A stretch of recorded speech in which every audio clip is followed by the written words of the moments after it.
Okay, we'll make a start, everybody. Welcome. I'm Phil Kelly. I'm from an organisation called Pro-Noctis, and we've partnered with HIGH5 this evening to bring you a great webinar with a fantastic guest. But before we get into the main questions and discussions and Q&A with Vicky, I'll just hand you over to Gemma from HIGH5 just to do a short introduction in terms of how these have come about and why HIGH5 have started them. So over to you, Gemma.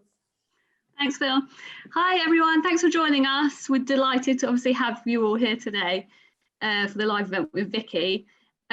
Before we get started, I just wanted to introduce myself because I'm the representative for HIGH5. So I'm responsible for delivering the HIGH5 Clubs program. And as part of my background is I'm also, well, I'm a retired elite athlete. So I used to compete in track and field. I went to Beijing Olympics.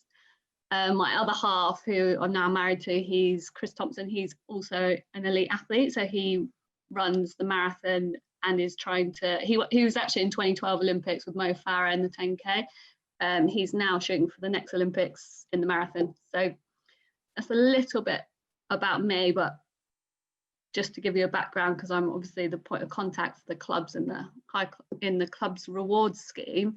So just about that. So that's what's enabled to bring this event to you tonight. For those that don't know, we've set up a clubs rewards scheme that's about inspiring, educating, and working with clubs at grassroots level, because that's what HIGH5's about. It's about working with grassroots. So we, as part of that program, we are helping clubs to fund projects and things. So they're raising money and funding things that are important to the club. So these could be anything from buying the club new equipment to making a charitable donation or funding a volunteer coach and things like that. So if you want to find out any more information about it, it's all on our website. But that was just to give you a brief overview of why we're here tonight and what this is all about. But I don't want to go on for too long. So obviously over to the main event and Vicky. As you know, Vicky is the first ever British female triathlete medalist in the Olympics. Great news for British triathlon, great feat. So well done to you, Vicky. She's been with HIGH5 for just over 4 years, and I believe your favourite product is the energy bar berry flavour. That'd be right. Yeah, so I got that right. So over to you guys. Enjoy the show, everybody. Thank you. Cheers. Thank you, Gemma. And obviously a big thank you to HIGH5 as well for the opportunity tonight. Vicky, where should we start? I think it'd be a miss not to sort of tip our cap, I think, to the environment we're in at the minute. All of us as human beings, whether you're at a grassroots club, whether you're a coach, an athlete, or an elite athlete like yourself. How's it been for you? How's 2020 been for you? Oh God, how long have we got? That's a whole story in itself, isn't it? This year has been ridiculous for so many people in so many ways, so heartbreaking in so many ways. A real probably roller coaster for me. Started off really well with a really great camp in Australia. That was our kind of winter. It's obviously not winter in Australia, our winter camp ahead of the summer season. And that went really, really well. I put in probably my biggest ever block of training, most consistent amount of work.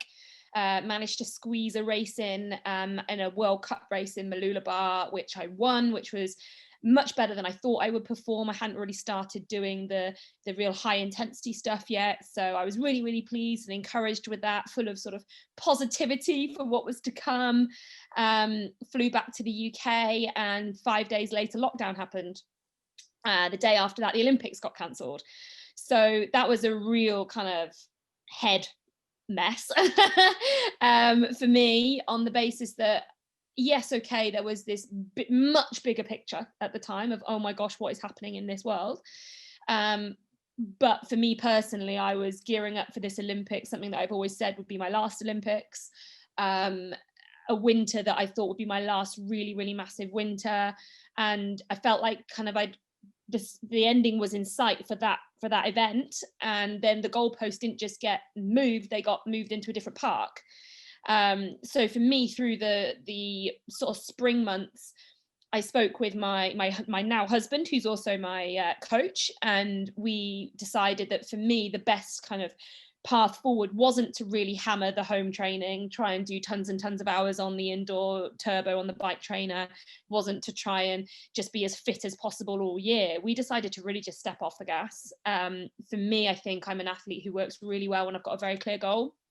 And I'm also an athlete who's not in my younger years anymore, so it's not like I'm lacking that volume of endurance in my background. So we decided the best thing for me going into next year would be to just take my foot off the gas a little bit. So I had about 2 months where I wouldn't say I was training, I was exercising, and to a nice level, a level that maybe one day when I'm not an elite athlete anymore, I'll really enjoy. I did that for a couple of months, and then we got to sort of middle of May, and I decided I felt ready. It was time to start building up. There was hope that there might be some races coming at the end of the season. So tentatively, we started building up the training again, got back into a pool that had been late June. I think it was almost 3 months out of a pool. Again, started to build up the training, and again, we had to make a decision how hard we wanted to go. Did we want to go back into the 30-hour weeks? Did we want to just kind of go 2/3, 3/4 of the way there, but not all the way? And for me, when I'm in full training, that pretty much takes everything. It's 30 hours a week, and it's a lot of volume, because we know that's what works best for me. And I didn't feel that I could commit to that, knowing that there probably wasn't, well, quite possibly wasn't going to be much racing to come off it. So we kind of went in 80%, I was doing maybe 25 hours a week rather than 30, got myself into a relative state of fitness, and the race that we were hoping to happen, the race in Hamburg that ended up becoming our world championship race, did happen.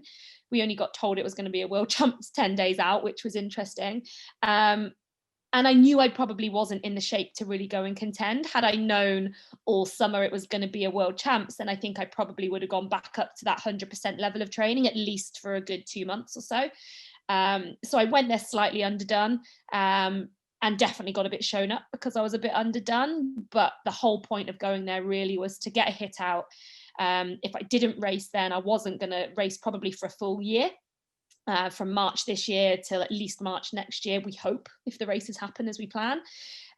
So I went there, raced very averagely, left it there, and decided to sort of call my season quits and then start afresh, really. And here we are again in another lockdown. This one's very different for us in elite sport. We're very lucky that we can still access pools and gym facilities. So for me, life actually hasn't changed that much during lockdown. I can't meet up with many people and I can't do all the fun stuff that maybe I'd want to do. But my actual professional life is very much as it would be in a normal, day to day.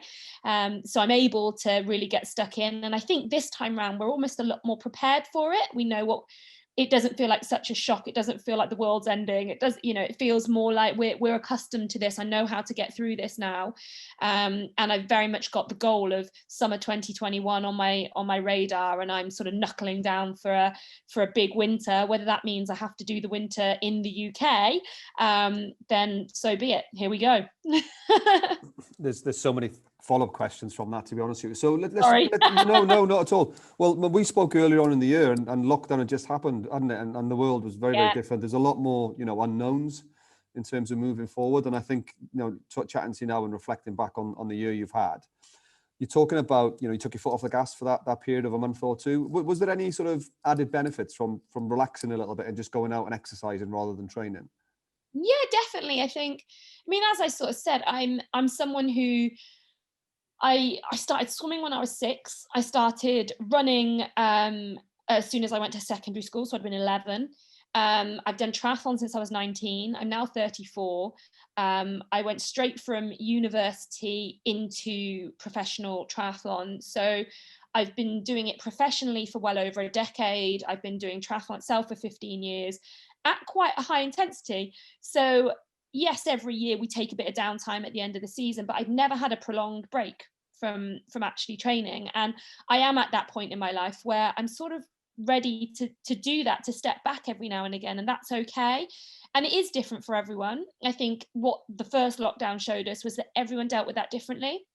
some people, especially I think probably the younger athletes, the ones who are a bit fresher, a bit more gung-ho, a bit more, you know, wanting to see those improvements that they can make in those months when no one's watching, went really hard. And for me, I felt like, well, I've done that for years, and I don't think mentally I would have fared too well had I just really ploughed on. So for me, I really think taking that step back, feeling fresh, feeling ready to go again was really beneficial, especially because I knew I was going to have to go into another winter. And winter is hard as a triathlete. Like, let's not beat around the bush. It is hard as a triathlete, especially if you're going to be in the UK all the time. The biggest thing I always say is the lack of daylight hours. It kills me trying to fit in those sessions squashed in. And we are a country that has a massive restriction in daylight hours.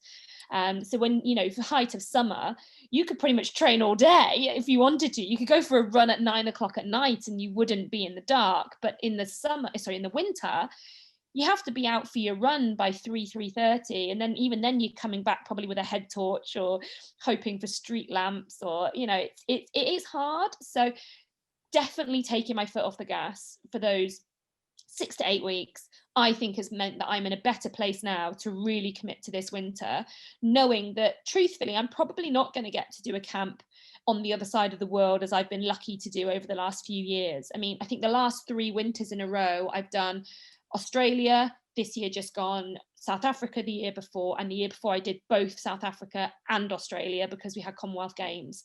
So I've been really lucky in that period, sort of between January, March, April time, where we kind of evacuate a little bit. This year, it's probably not going to happen, and we're very much, you know, we are accepting of that we're going to have to tackle it in the UK. We might be able to sneak out here and there, maybe a little trip to the Canaries and things like that, but there's not going to be a 4-week camp in Australia. That's not going to happen.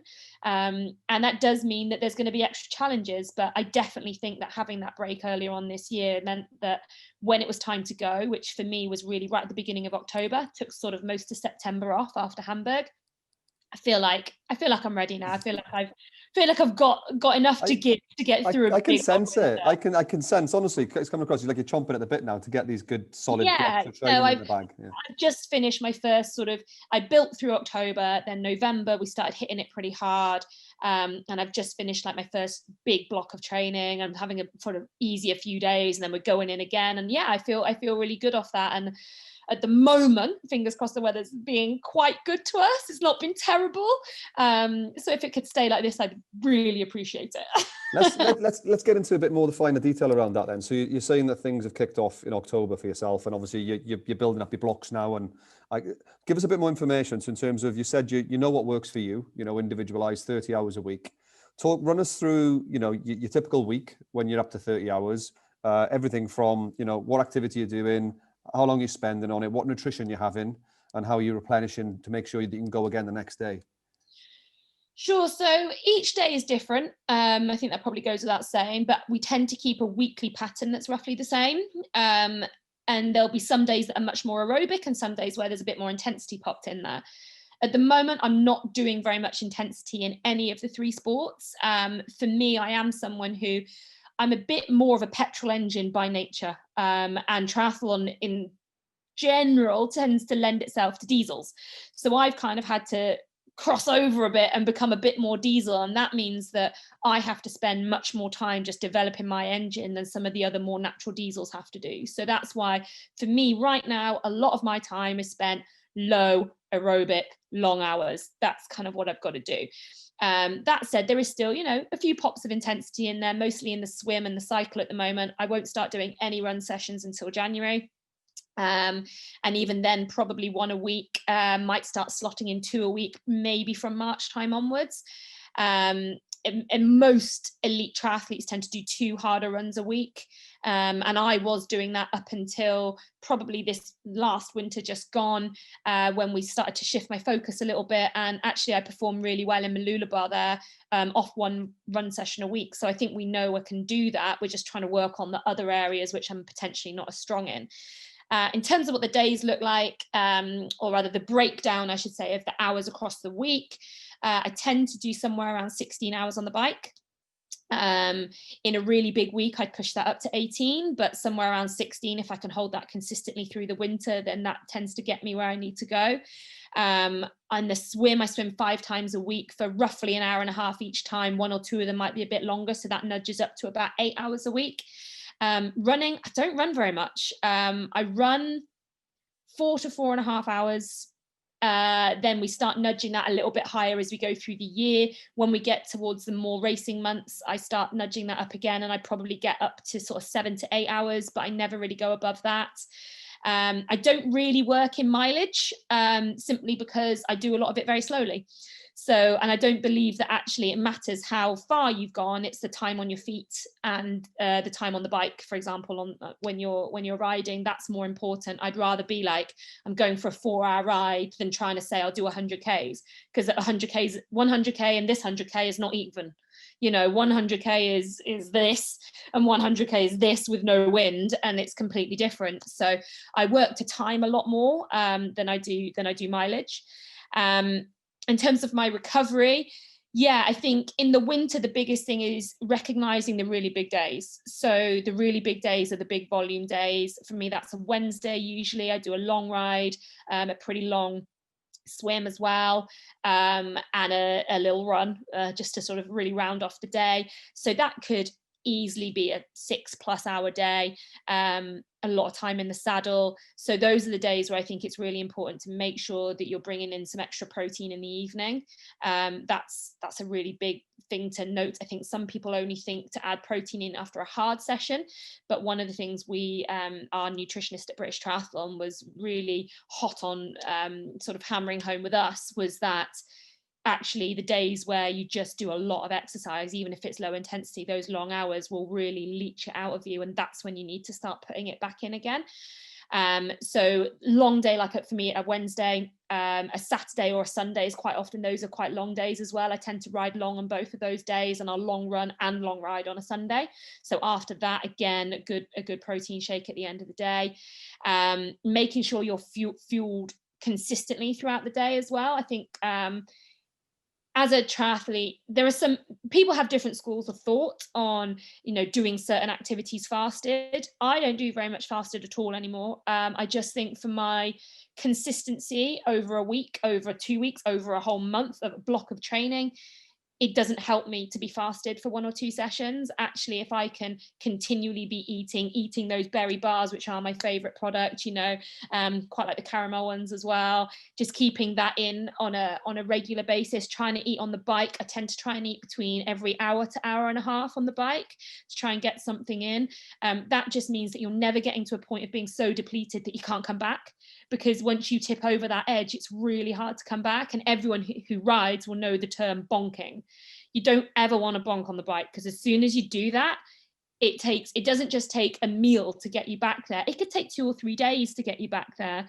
And realistically, the key to triathlon is trying to be consistent. And you can't be consistent if you've not got the energy and the fuel behind you to do it. So those are probably the products I'd rely on to eat my way through. But on top of that, pretty much every drink I have has electrolytes in it. Someone once said to me, and it kind of really resonated, you don't sweat out water, so why would you drink it? And I think that's really important as well when you're doing the high intensity stuff when it's hot, because you do tend to sweat out a lot more of the salts from your body. And I think something I never used to realize as well is that when it is hot, you leach salt from your bones, you just leach calcium out of your bones. So really, if you can just be putting that back in all the time, that's really, really important. I mean, I'm drinking it at the moment. This is actually berry, what have I got here? Berry HIGH5 Zero. These, and I'm pretty much always with these. I used to have the pink grapefruit ones, but I don't think they make those anymore, so I'm on berry now. These are my favorites now. But yeah, so basically, if you can just always be sipping on electrolytes, that's good. And I'm also a nightmare in the winter for not drinking too much. In the summer, I will be chugging away at the fluids, but in the winter, I can go on a 4-hour ride, and if someone doesn't remind me, I might take 1 sip of water on the 4-hour ride. There's no way that even when it's Baltic, I'm not sweating out more than that. And it really helps to have something with a little bit of flavour in on the bike, because if it's just water, you're not as tempted to drink it. Whereas if you have got something with that little bit of flavour, which is where the HIGH5 Zero comes in, then it's just a little bit easier to make sure you're taking it in. I think all the cyclists on the call were probably smiling there in terms of the winter cycling and getting the miles in, and you concentrate more on staying warm sometimes, but then you hit that wall, don't you? Sometimes, depending on what your pre-nutrition's like, sometimes it's 90 minutes in of a 4-hour ride and you're struggling. And you'll say, I'm fine. Everyone's sort of saying, I'm just going to have a stop for a banana or a bar or something else. Oh, no, I don't need one. I'm fine. And then 20 minutes later, you're the one who's in trouble. Yeah. So you've almost got to preempt it with nutrition, with hydration. It's both the same. You have to preempt it all the time. Have you truly mastered your nutrition that works for you now? And if you have, when did it sort of click for you?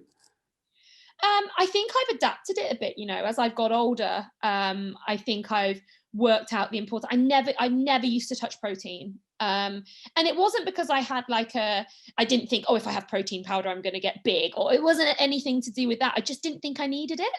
And I always used to be very much like, I don't need to take any products. I don't want anything artificial in me. I don't want to take vitamin supplements, anything like that. But I think as I've got older, and I do look at the research out there, it's things like, the vitamin D research that is super strong to say that you need that, the calcium that I've talked about that leaches from your bones, loads of stuff like that I'm quite interested in now.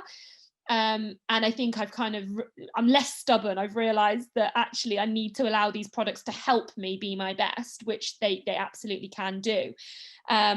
I think, like I said, I've refined things as I go. I've dabbled with caffeine gels on and off, because caffeine is something that I don't have huge amounts of caffeine in my diet, because I don't drink coffee. I do drink tea, which obviously does have a much smaller amount of caffeine in. So caffeine sometimes plays a bit with my stomach. So that's something that I've, particularly with race day nutrition, I've played around with a little bit. But yeah, I think it's probably almost even now ever evolving. But for a good few years now, I've been very aware of how much I need to eat on a bike, and to always have more with you than you think you're going to need. That's always important. Don't go out with one bar and think I'll be a hero. Go out with 2 or 3 and come back with 2 spares if you're fine.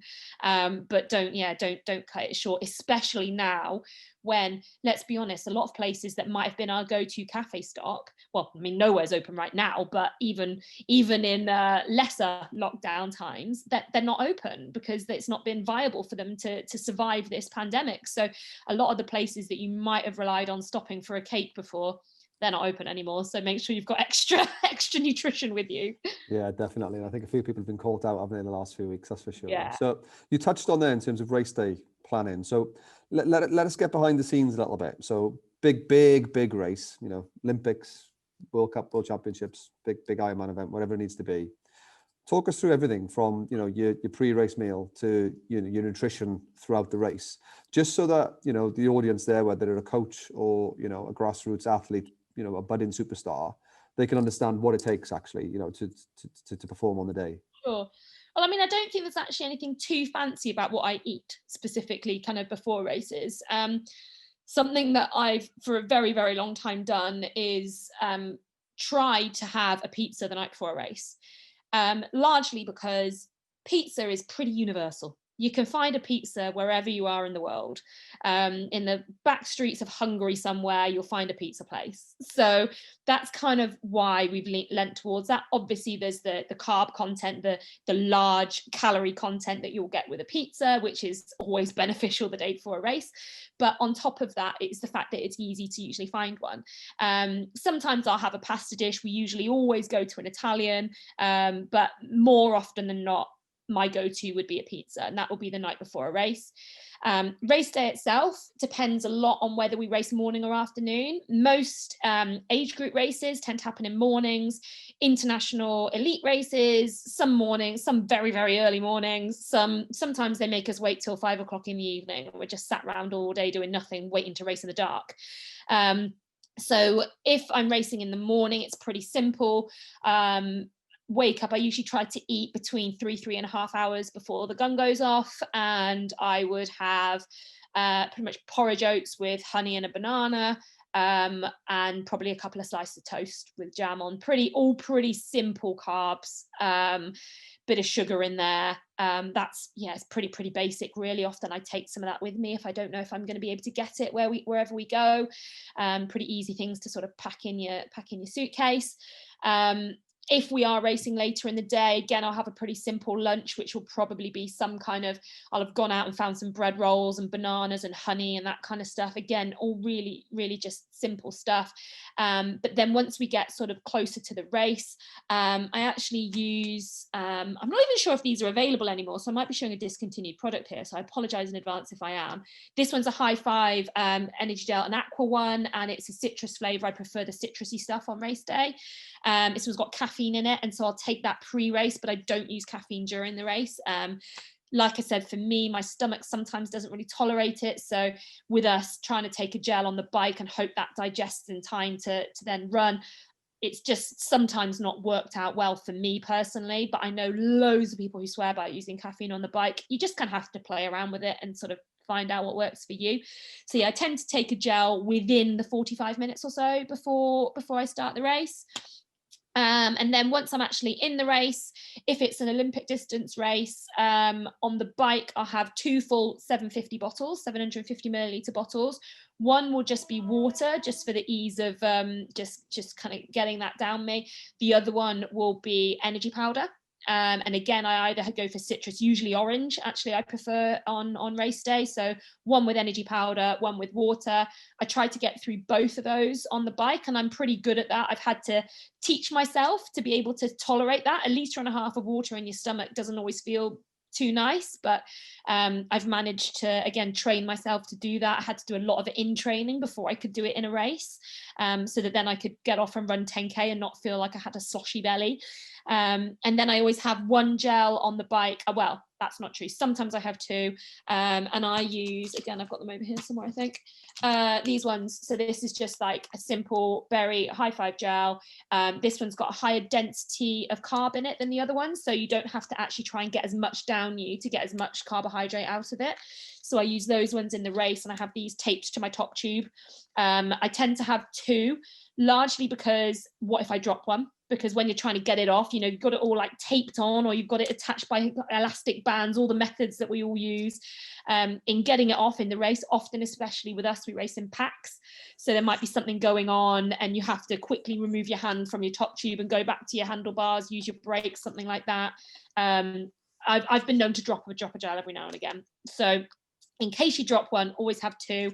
And if the race is panning out to be what I would call an especially tough one, so that could be something we might predict in advance because of the course, we know it's going to be a really hilly, tough course, or because the bike pace is really on, I'll know that pretty early, and then I'll take 2. So I might take one on, say, lap 3 out of 8. We tend to have an 8-lap course, lap 3 out of 8, and then another one on lap 7 out of 8.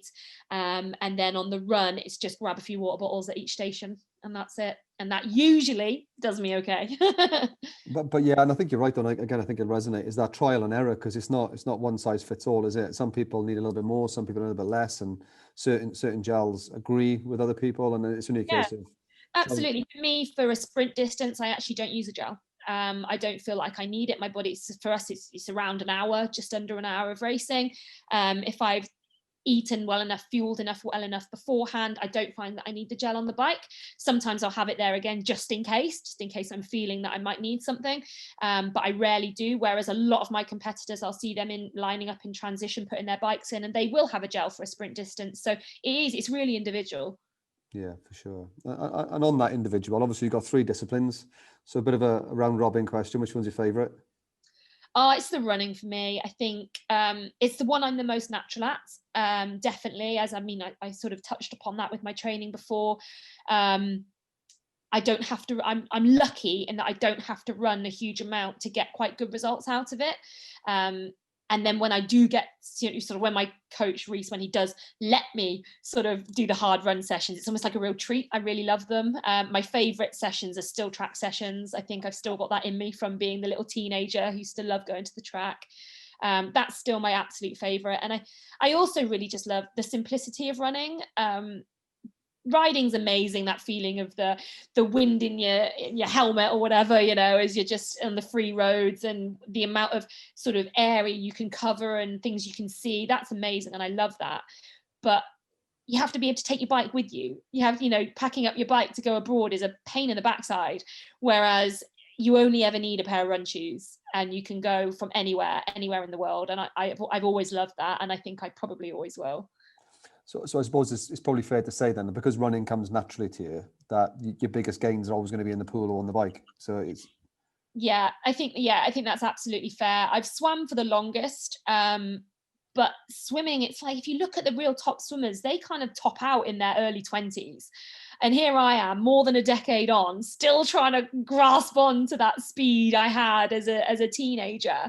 And I mean, I am lucky that I've got a background in swimming. I think it is increasingly hard to make it at the top of triathlon without some kind of background in swimming. It has been done. There are many exceptions. Jan Frodeno is a key one. He didn't start swimming till he was a bit older. But it does help having a background in swimming. And for me, the biggest thing is almost just trying to hold on to the swim speed that I've had, the swim endurance that I've had as a youngster. And if anything, try and be as good as I was. If I can get anywhere close to my 400 meter PB when we do time trials, then I'm really chuffed, because that, you know, that's the standard I need to be. And I kind of just got to try and stay there. But on the bike, it is something that I've never been that natural at. Really frustrating for me. I try really hard.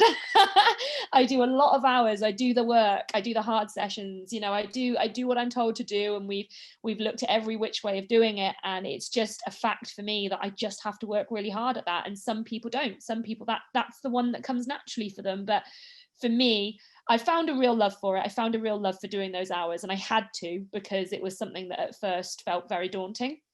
But yeah, I found a love for riding, and I just have to keep plugging away. And I think there's a really strong message again for the youngsters on the call, that we can almost get a bias towards doing the things we're good at.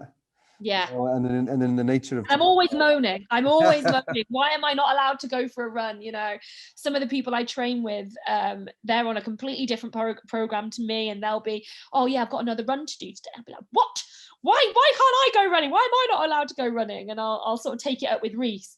And unfortunately, I've made a bit of a bed for myself, because I did well early this year off not much running. Now he just turns around and says, well, you proved that you don't need to do that, and that you do need to do this other stuff. So off you go, back on your bike.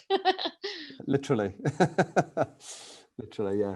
You mentioned PBs earlier. So obviously for PBs, you need to be measuring a lot of stuff regarding training and that. How often are you sort of testing each element, and how would you go about that?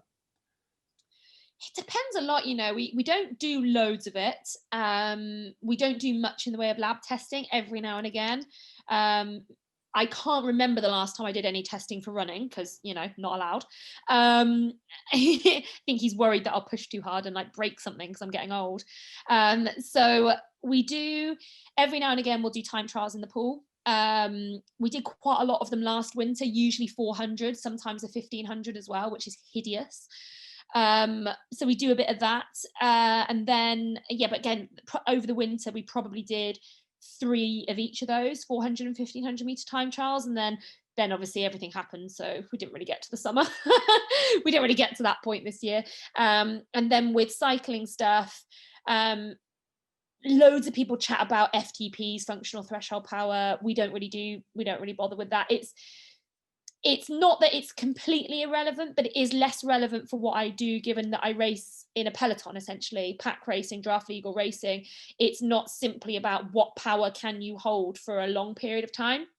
It's about how do you react when you get taken above your threshold for 2 minutes, and then you've only got 30 seconds off. Can you sort of, you dipping in and out, can you recover in that time? And that's essentially what we train to do, which is a bit different. So even though we will do the odd bit of testing on the bike every now and again, a bit of sort of power testing, not very often. We kind of use it just to gain a few figures, see if we've made any improvements. But yeah, we don't tend to rely on it quite as much as the people who might do either more long course racing or non-draft legal racing.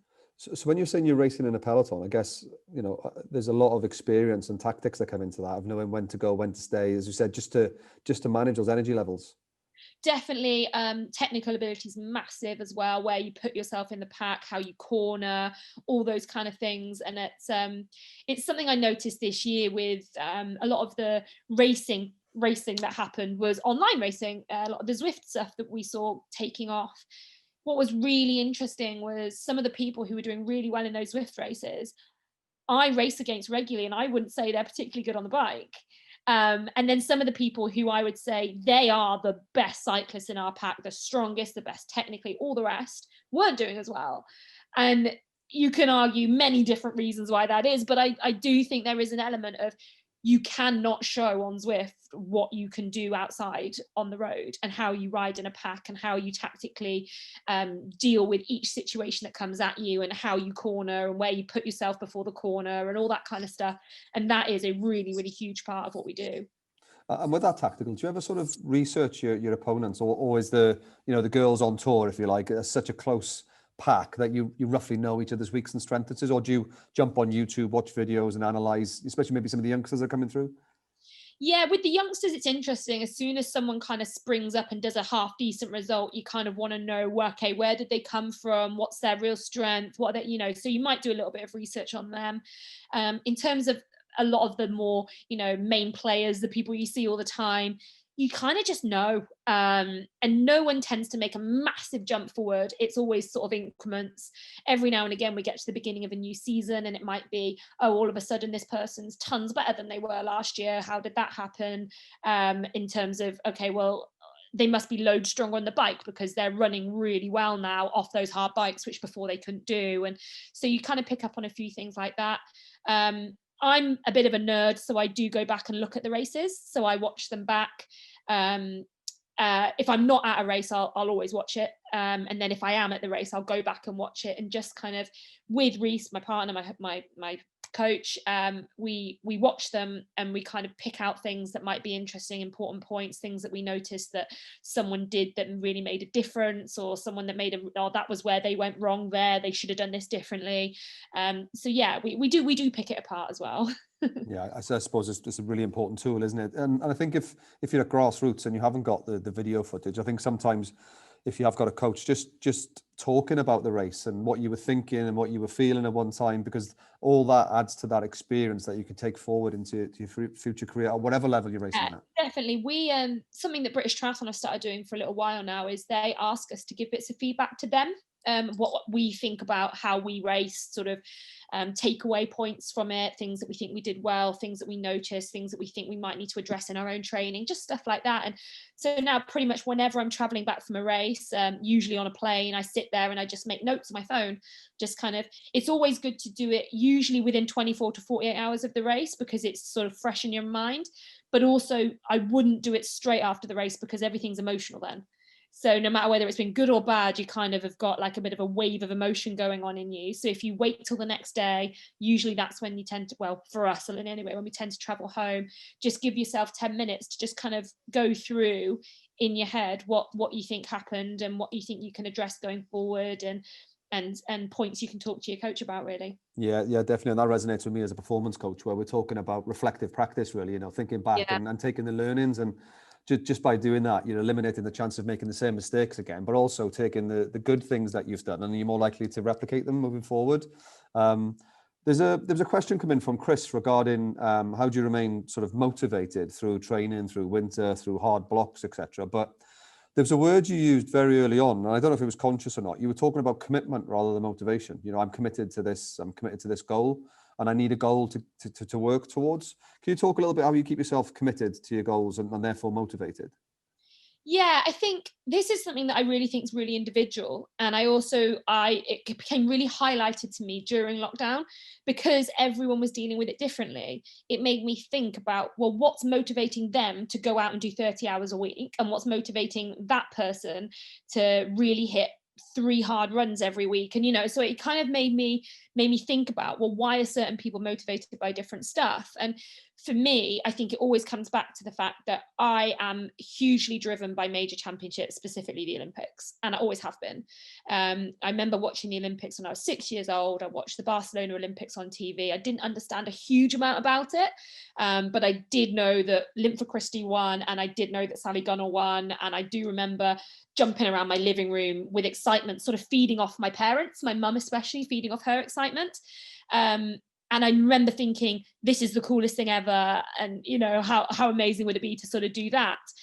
So for me, my whole life, really, nearly 30 years now, has been the Olympic Games. And I'm very lucky to have found a sport that I consider a real life choice as well. I think triathlon is one of those, it's almost like a lifestyle that you live being a triathlete, just sort of oozes health and fitness and excessive exercise. But yeah, for me, it's, I have noticed from sort of looking at myself really quite deeply that I need a specific goal. I'm all in or I'm all out. I don't work well when I'm half-arsing it, frankly. When I'm going at 80%, I might be relatively happy in myself on a day-to-day, and actually I probably have a better functionality in day-to-day life. I can do normal tasks without having just a fog everywhere, because I do definitely get to the point where I'm at full capacity to do anything, and it's pretty much just training. But for me to achieve what I want to achieve, and I don't want to just race, I want to race well. And I think that comes from having been quite good. When you've been at the top of the sport, you don't want to then race and not be at the top of the sport. That's quite demoralizing. So I'm always motivated to be as good as I was. I'm always motivated by the Olympic Games. And I'm also motivated by seeing my peers. I see my peers come out and do really well after lockdown. And even though I know I still feel like I did the right thing for me, I'm jealous. I'm like, well, hang on. They did a better bloody job than me, and now they're beating me. So what have I done? So I think, right, well, I've got to knuckle down now and go again. And something that someone once said to me, again, it's a bit of a quote, if you like, was, if you're not out there training, one of your competitors is. And I gain a lot of confidence for me standing on a start line, knowing that there's virtually no other girls in the world that train as many hours as I do. There's not that many Olympic distance athletes that put in the 30 hours, you know, with the gym work and everything as well that I mentioned on top of those other hours before. Yeah, there's not that many people who consistently do those kind of hours. And I stand on a start line and I look at the other girls and I'm like, I know what training you do because you put it all over Instagram, and I know what training you do because I see your Strava, you know, all of that. And I'm like, and I know I've done more hours than you, and that gives me a huge boost going into those races. And yeah, for me, there's a few elements to that, I guess, to answer the question. It's not one thing, but having a goal is massive for me. There's a fine line, I think, in terms of, you know, over your experience and all the competitions and majors you've entered, that you know what works for you when you know you've come up with this 30 hours. So when you're on that start line, is it confidence in your dedication and the design of your training program and the hours? Because what I'm getting at, I think sometimes, that people can overtrain. They can go out and do 40, 50, and that doesn't equate to they're going to win the race. It's because they probably overtrained, and there's a fine balance, isn't there? There's a massive balance. And like I said, right at the beginning of this, there's a real individual element that I know I am not a natural diesel engine. When I have had VO2 max testing, I don't have a great VO2 max. That's just not who I am. What I do have is really good run economy, which is why I get away with not doing massive run volume. But that doesn't help you on the bike. So I know that I have to do this volume to try and get me to somewhere that someone else might only have to do 22, 23 hours a week, and they'll be in exactly the same place as me. So I know that I've got to do something a bit different to other people. There is absolutely a fine line, and it's not 30 hours every week. Even now, this block I've just done, I think my biggest week was 29. So I'm sort of just touching 30 hours.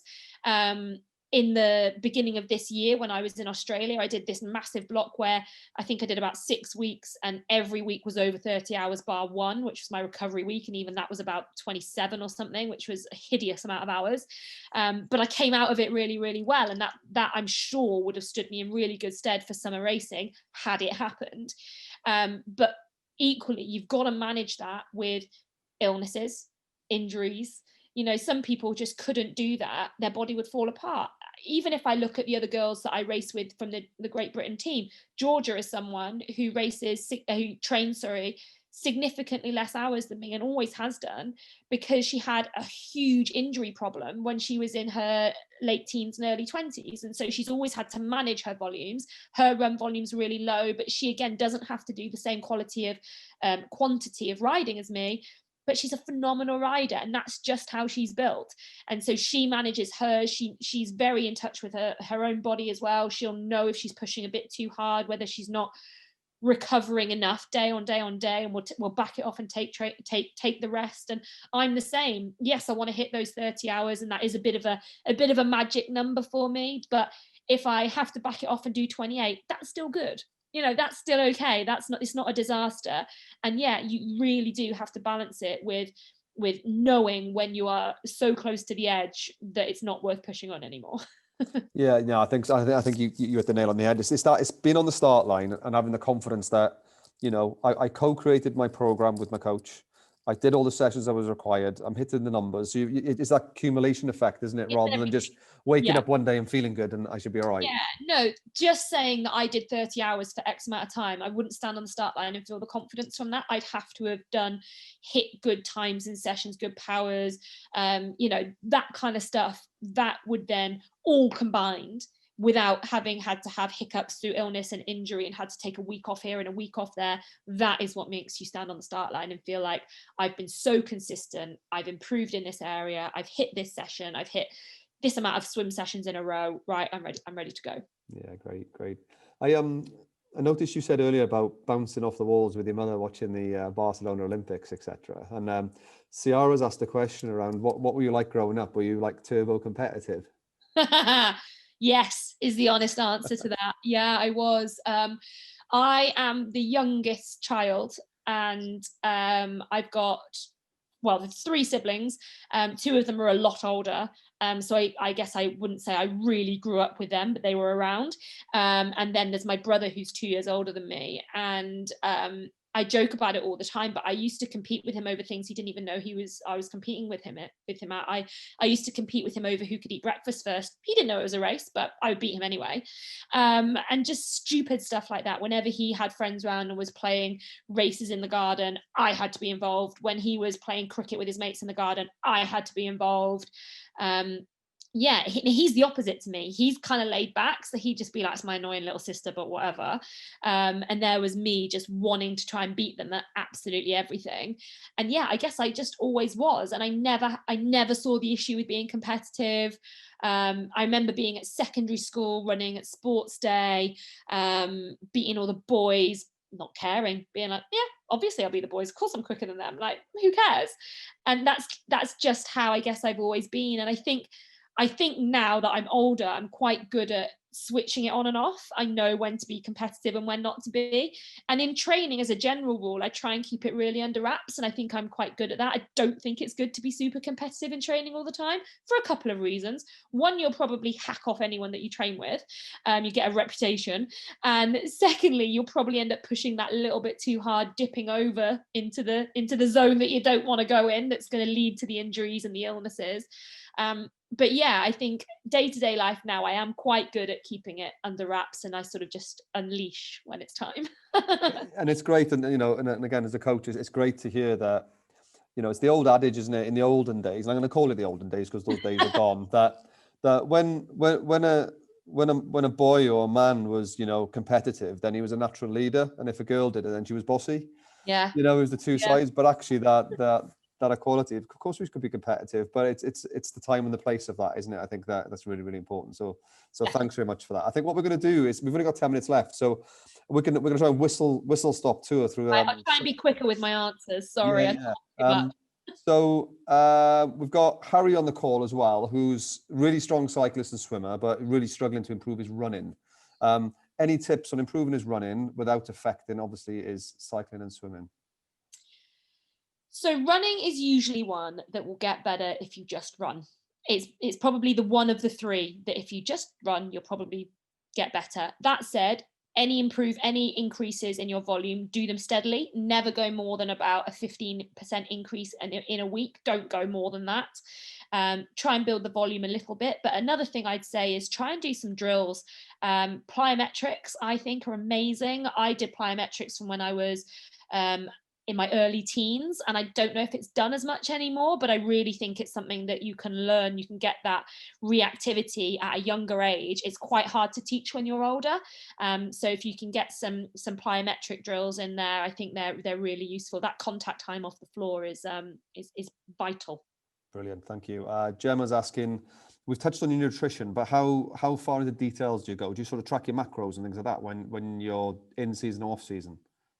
I have to say, I absolutely do not. No, I don't go into that at all. I very much believe in a balanced all-round diet. There's been times in my life where I've been a lot more restricted, largely due to coaches' bad advice here and there. And it never worked out very well for me. And the happiest, healthiest and leanest I've ever been has just been eating a very normal, balanced diet. Nothing's banned, nothing is demonized. It's all, it is fine to have that piece of cake. Do not stress it.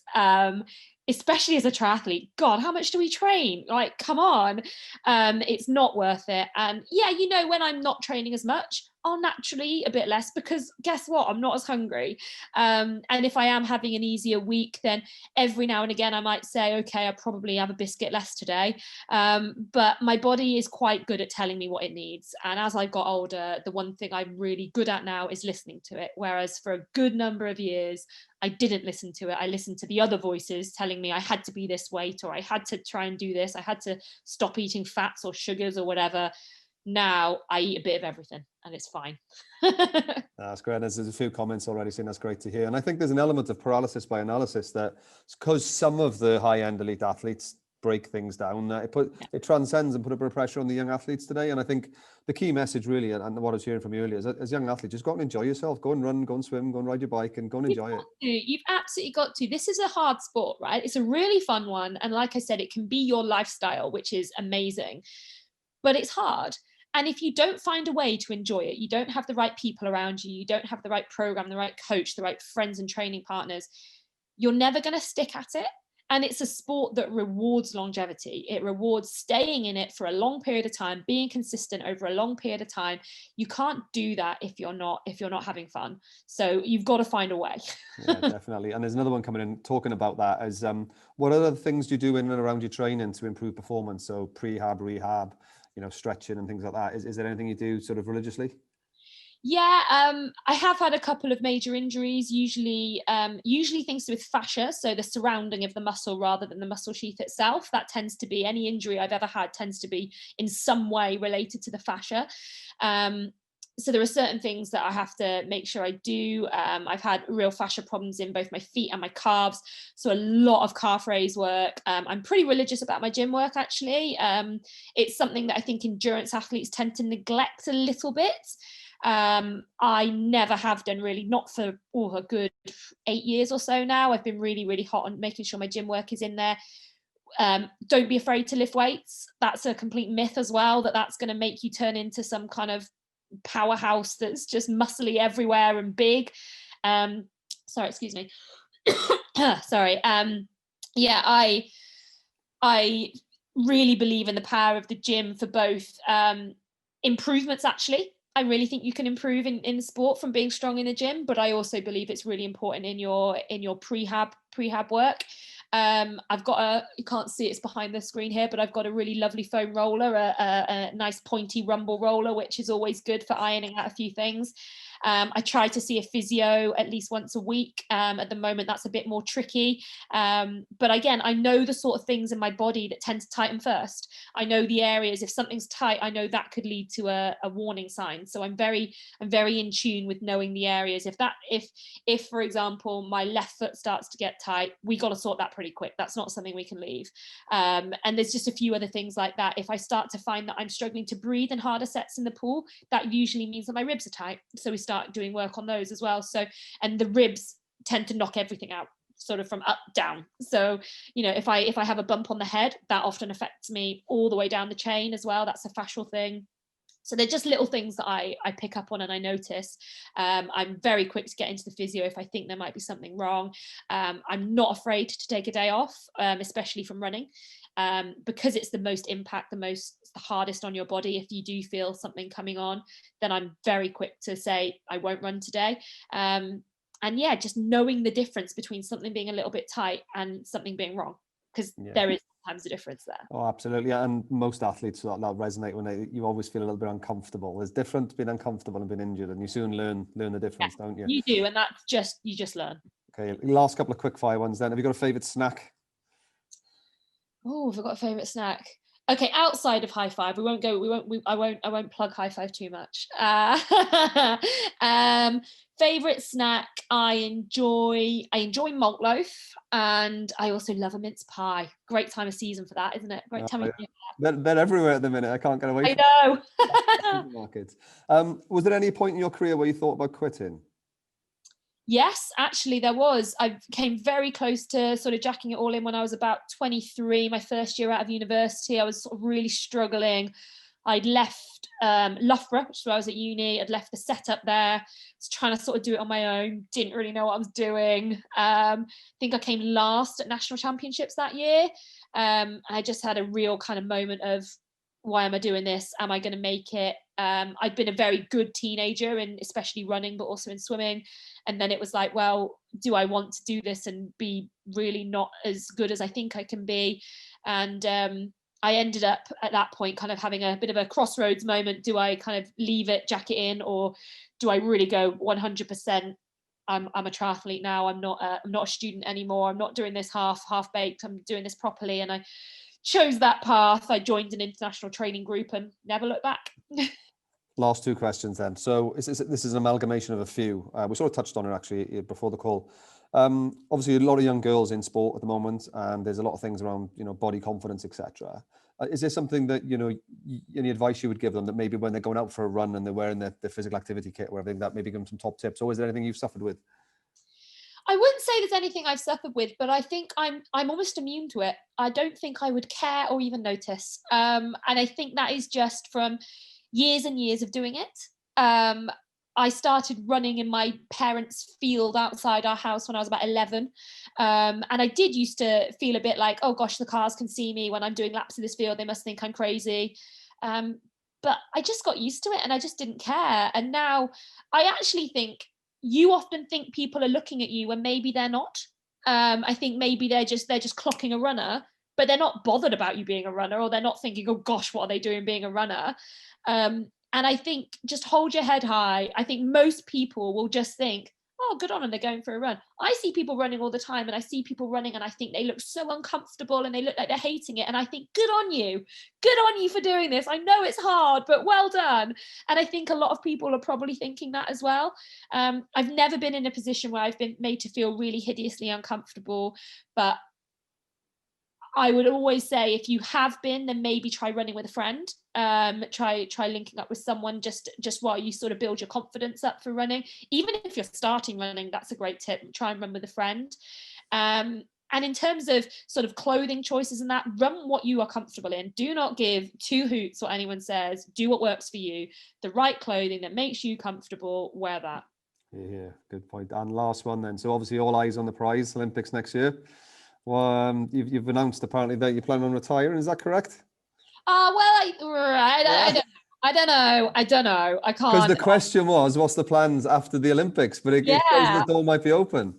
Yeah, I don't know. I mean, I'm coming to the end, shall we say, but I don't know exactly when the end's going to be. It's not something that I want to do for the next 10 years. I have loved the life that I've had through triathlon, the opportunities it's afforded me. I met my husband through triathlon. It's so many great things through this sport.